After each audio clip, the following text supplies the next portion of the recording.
kuliah itu bisa berjalan lancar ketika kita tinggal di masjid.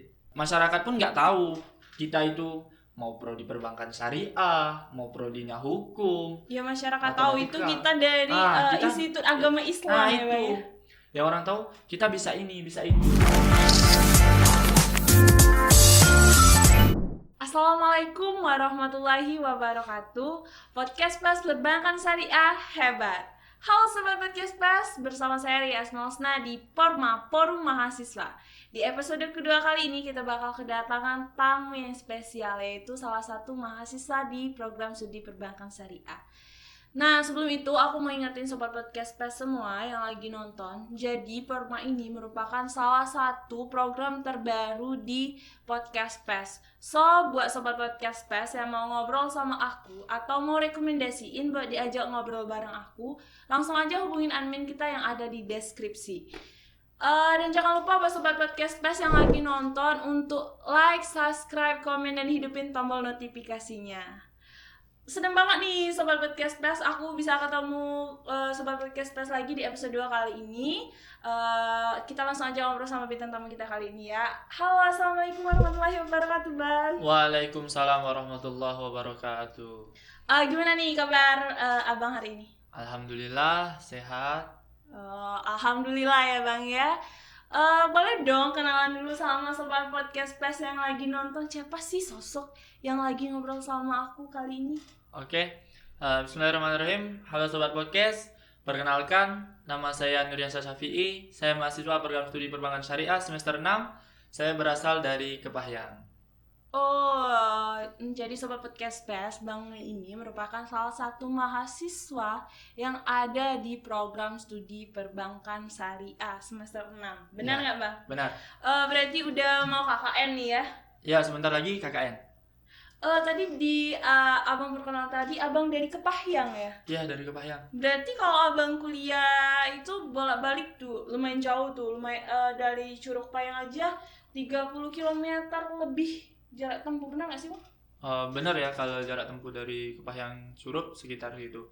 Tapi kalau untuk kuliah itu enggak pulang pergi rumah kampus. Jadi Abang ngekos di Curug? Kalau pertama kuliah dulu ya ngekos di sekitaran kampus, tapi sekarang tinggal di Jalan Baru, itu tinggal di masjid. Keren nih Sobat Podcast Pas. Jadi Bang Nui ini bukan hanya sebagai mahasiswa yang ada di program studi perbankan syariah, tetapi Bang Nui juga bisa dikatakan mengabdi juga di masjid. Itu benar nggak sih, Bang? Bisa dikatakan seperti itu, tapi bukan mengabdi yang seperti harus stay seperti itu ya, 5 waktu 24 kita ada jam. di masjid tempat kita tinggal, enggak. Iya. Abang kalau gini ya Bang ya, kalau khususnya ini dari kawan-kawan aku nih ya Bang ya, mereka lebih memilih untuk ngekos aja gitu, apalagi nggak sampai harus tinggal di asrama, apalagi tinggal di masjid kayak Abang gitu, karena mereka lebih memilih karena mungkin kebebasan seperti itu. Kalau Abang sendiri gimana? Gini ya, mungkin kebanyakan atau sebagian dari mahasiswa itu memilih untuk ngekos ataupun dari rumah sendiri ya, karena dekat. Karena itu kebebasan. Soalnya kan di masjid itu sebenarnya kita punya tanggungan tersendiri, seperti kita menjaga kebersihan masjid tersebut. Sebenarnya sama seperti kita menjaga kebersihan di rumah. Kita harus 5 waktu kita harus tepat di masjid itu ketika kita ada. Tapi kan kita nggak harus tetap stay di sana, masjid ya. Karena kita kan mahasiswa harus kuliah seperti itu. Kalau dari pihak masjidnya sendiri tahu tuh Abang sebagai mahasiswa? Tahu, soalnya pertama dulu kan dicari itu mahasiswa. Emang disediain biar mahasiswa yang di sana? Seperti itu. Soalnya kan kebanyakan masjid di kota-kota itu kan menyediakan suatu tempat atau ruangan kamar itu untuk musafir ataupun mahasiswa-mahasiswa yang jauh seperti itu. Gitu ya Bang ya. Berarti kalau misalnya Abang stay kayak tinggal di masjid gitu, itu ganggu kuliah nggak sih Bang?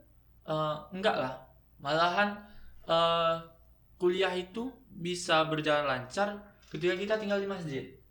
Contohnya seperti ini ya. Keunggulan orang tinggal di masjid itu, apalagi umat Islam itu kan punya kewajiban saat 5 waktu itu bisa terjaga ketika kita tinggal di masjid. Dan kayak ada alarmnya sendiri seperti ya. itu, ada alarmnya tersendiri. Dan ketika kuliah pun kita nggak jadi telat seperti itu, karena kita bangun pukul 5 kan, sholat Oh, iya, subuh, benar. terus mungkin adalah kita melakukan apa seperti itu kan setelah sholat subuh, terus bersiap-siap.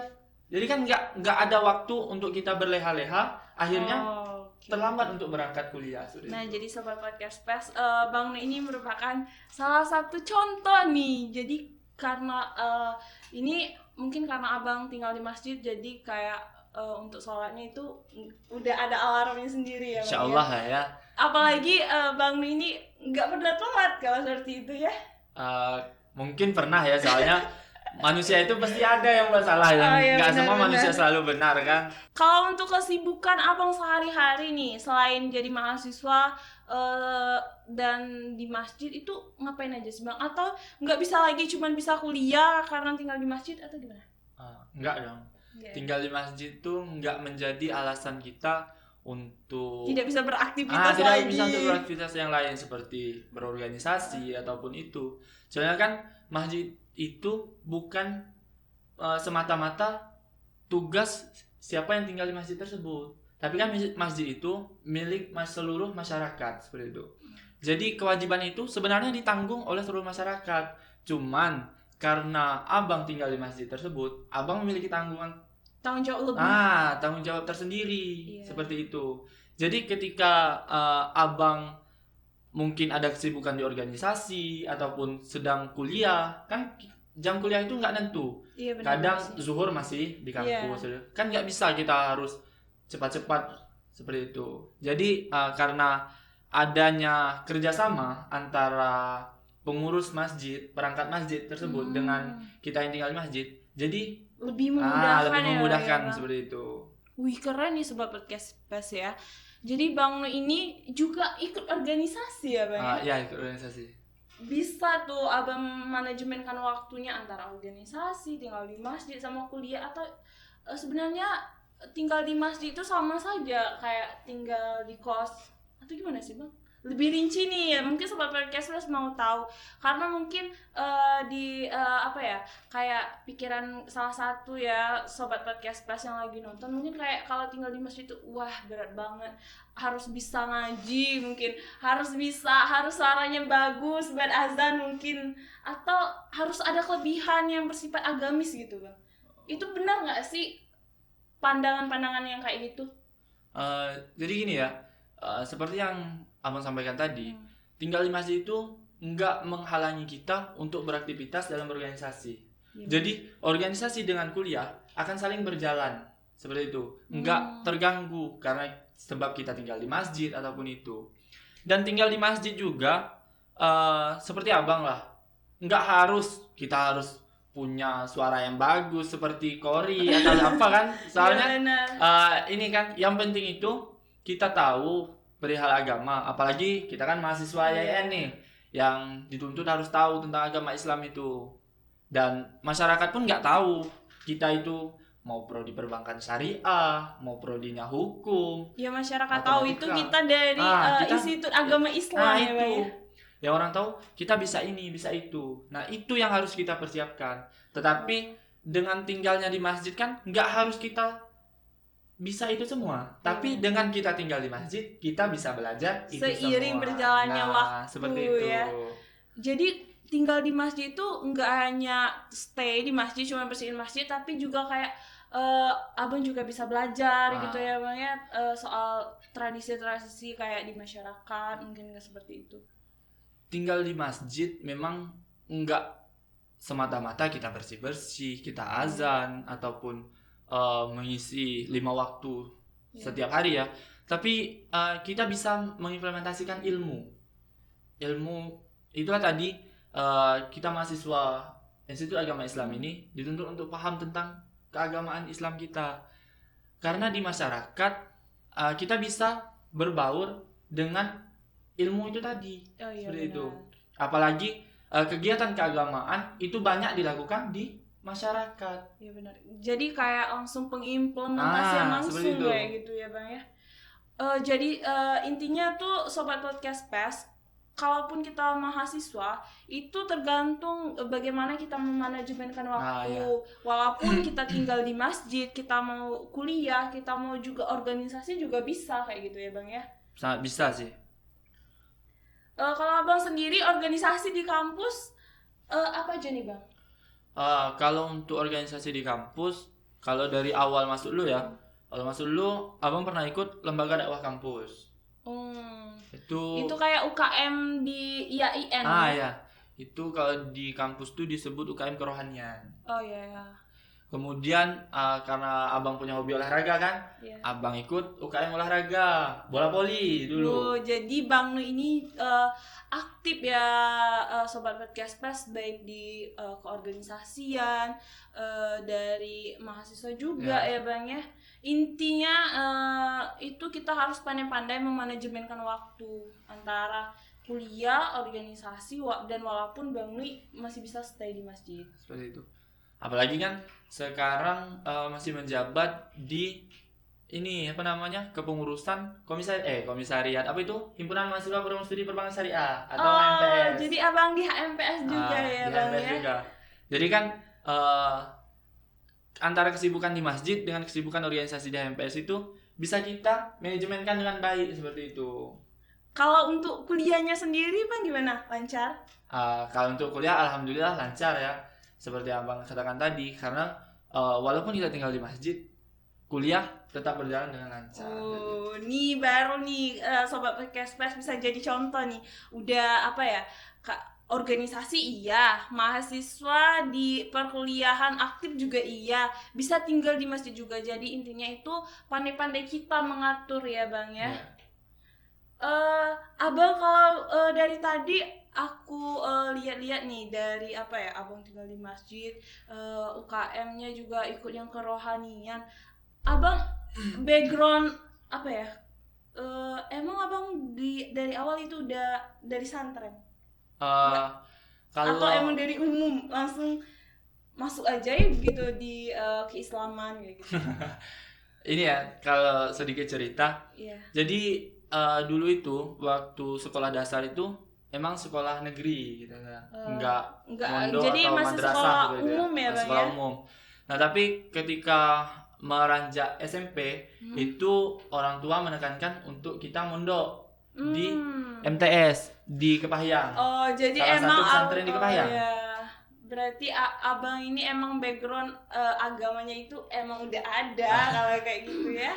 Jadi abang emang masuk IAIN ini emang udah kayak ngelanjutin, kan emang udah ada santren tuh. Jadi kalau masuk IAIN udah kayak ada jalurnya gitu ya Bang ya. Udah sejalur gitu kan. Nggak kayak aku kan dari umum nih masuk IAIN baru belajar bukan kayak belajar agama yang baru belajar kayak gitu, tapi kayak yang menjuru yang kita dapatkan di bangku perkuliahan itu kayak masih baru banget gitu.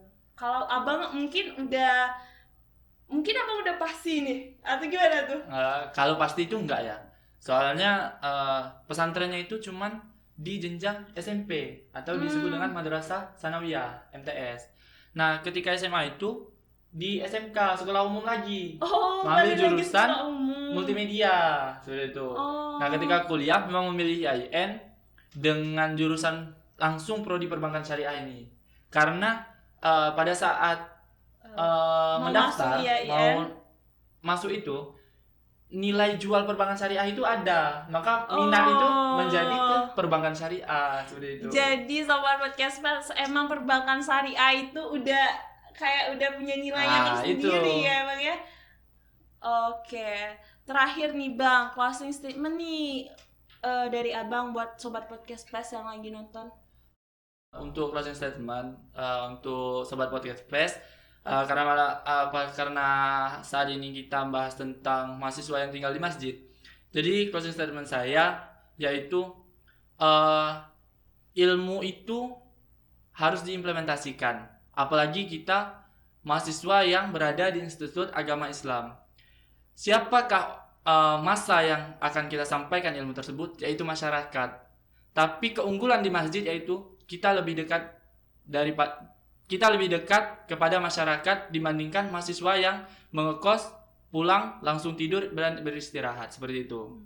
Jadi ada nilai kelebihan di setiap di mana tempat kita berada, baik itu kita memilih untuk mengekos ataupun tinggal di rumah pribadi ataupun bahkan seperti mahasiswa yang tinggal di masjid seperti itu. Oke, makasih ya Bang Noya sebelumnya. Jadi Sobat Podcast PES, kesimpulan dari ngobrol-ngobrol kita kali ini, jadi Bang Noya ini cukup memotivasi kita sebagai mahasiswa karena beliau bukan cuman sebagai mahasiswa yang duduk di bangku perkuliahan untuk menuntut ilmu, akan tetapi beliau juga bisa memanage waktunya dengan baik jika kita mau seperti itu. Baik itu mau kuliah, kita mau organisasi, bahkan beliau juga ikut banyak organisasi dan juga tinggal di masjid. Bang Noya terima kasih banyak nih udah mau datang di Porma kita kali ini. Makasih banyak udah memotivasi Sobat Podcast PES semua, khususnya di Porma ini. Sama-sama Ria. Nah, sampai di sini aja ngobrol kita kali ini. Assalamualaikum warahmatullahi wabarakatuh.